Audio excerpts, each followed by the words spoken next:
Hello, welcome to Alfred Premier Lesson Book 1B. Today we're going to be talking about pages 14 through 16. You know, a lot of times in piano playing, up until now, we have been playing with our arm movement, and that is a great way to play. And we can still drop from our arm. But sometimes instead of playing every note with an arm drop, we would like to connect those notes. So today we're going to do that through a song called Smoothies. And if you think about drinking a smoothie, it's smooth all the way down. So we're going to learn how to play smoothly.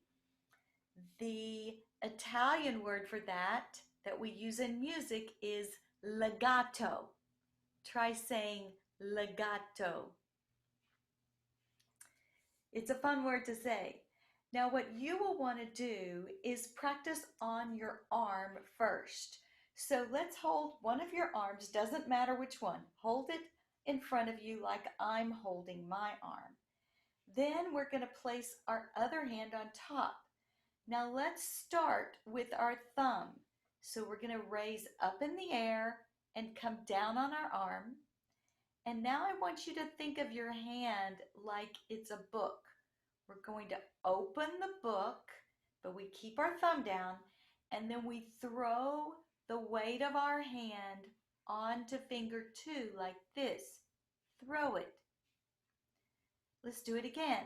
From the air, down to finger 1. Open the hand like a book. Throw the weight. Nice. Pause the video and practice that by yourself. Now you're ready to do another finger. Let's do this together. Up in the air, finger 2. Open the book, throw the weight to finger 3. Let's do that again. Up in the air, finger 2. Open the book, throw the weight to finger 3. Pause the video and practice it one more time. Now we'll do it again 2 times with finger 3 and finger 4. You'll notice that our book gets a little smaller as we keep going toward the pinky. Here we go. Finger 3, open the book, switch to finger 4. Again, finger 3, open the book, switch to finger 4. Pause the video, practice it one more time. Our last set of fingers. Pause the video after I do it. Finger 4, switch. It's just like a baby board book. Switch to finger 5. Again, finger 4 to finger 5. Pause the video and practice it on your end. Now when you've done one hand, you might want to use your other arm and practice all those fingers going from 1 to 2, 2 to 3, 3 to 4, 4 to 5. Now when we get to finger 5, we can go backwards. Let's try that. Hand in the air, finger 5. Open the book, throw it to finger 4. Pause the video at any time along here if you want to do it on your own. Hand in the air, finger 4. Open the book, finger 3. Hand in the air, finger 3. Pause the video if you need to help. Now we're on finger 3. Rock your finger. Throw it to finger 2. Hand in the air, finger 2. Baby book, finger 1. Let's see what it looks like on the piano.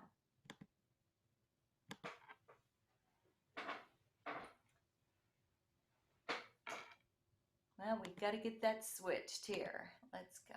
There it is. Now, let's start with finger 1. You're seeing from above what it looks like. I'm coming down. Open the book. If you do it correctly, you're not going to hear a break in the sound between your C and your D, or your finger 1 and 2, wherever you place it. Here it is again.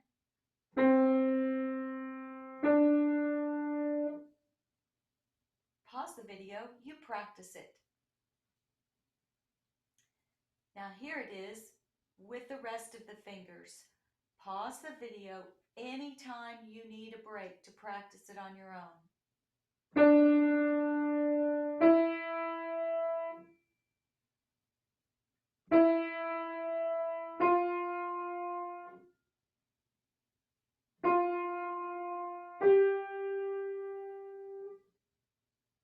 Now let's go backwards.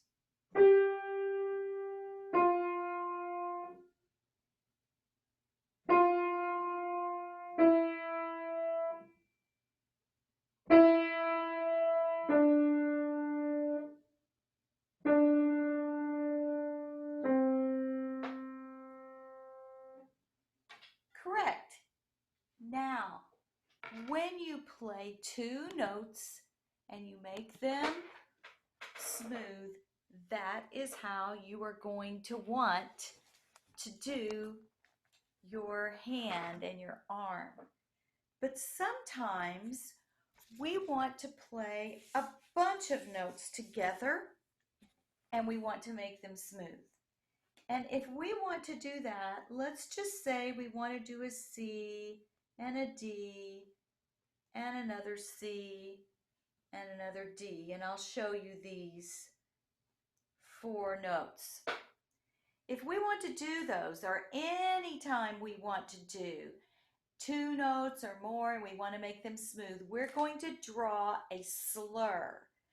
A slur looks like an upside down smiley face. Sometimes if we have notes that are up here higher and maybe there's not room to put that slur up there, we might even see it below. Whenever you see that line that is connecting lots of notes, not just 2 that are the same, that's a tie. But if you see lots of notes that are different notes, that's a slur, S-L-U-R, and it means to play smoothly. So if you have lots of notes to play and not just 2, you're going to want to use 2 kinds of motions, and I'll show you this with my green. You will either use your wrist like a smiley face, kind of looks like that slur, or you'll use it like a rainbow, which looks like this slur. And I'll show you what I mean. So let's go back to the piano. Let's say that we're going to do a bunch of notes like this.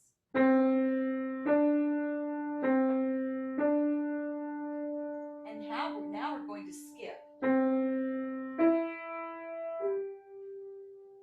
So you notice when I just did 2 notes, I rotated, I opened and closed the book. But when I did these skipping notes and I did 3 notes, my wrist made a smiley face motion, or like a letter U. I'll do it again.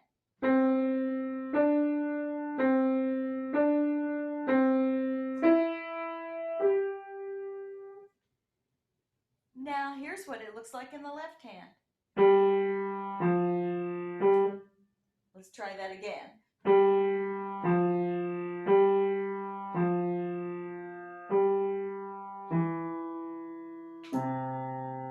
So now I'm making a rainbow motion going over. So sometimes you have to just think about it and decide, how can I best make my notes smooth? Think about it before you play. And then as you play, experiment and try the open and close book method, and try the smiley face method, or try the rainbow method, and see which of those 3 works for you. On page 14 of your book, you're going to see smoothies. And that one is going to help you with those movements. Now let's take a look at crispy chips on page 15. When we see crispy chips, this is a very different kind of note. It's more like the notes that maybe we've been used to playing. We see just a plain quarter note, but sometimes you might see a dot under the note. You might even see a dot right over the note. And those notes mean to play staccato. And that is another of our Italian words, staccato. Try saying that. And that means to play detached. I like to think of it as the piano might be a little hot, and I imagine that I'm just plucking the keys instead of playing smoothly. So the beginning of crispy chips starts on a C, and it has a lot of those staccato notes. Let's go to the piano and look what it is going to sound like to play staccato.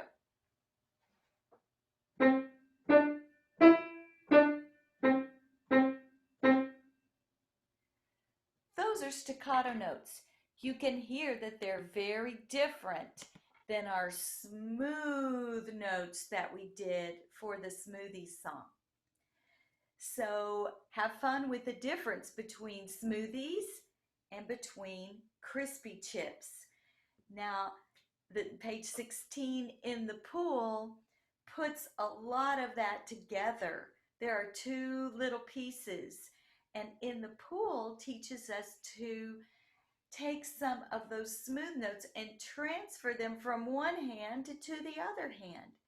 So if you see a long squiggly line between the bass clef and the treble clef, it means don't lift up until you have handed off the sound to the other hand. And here's what it looks like when we're doing in the pool.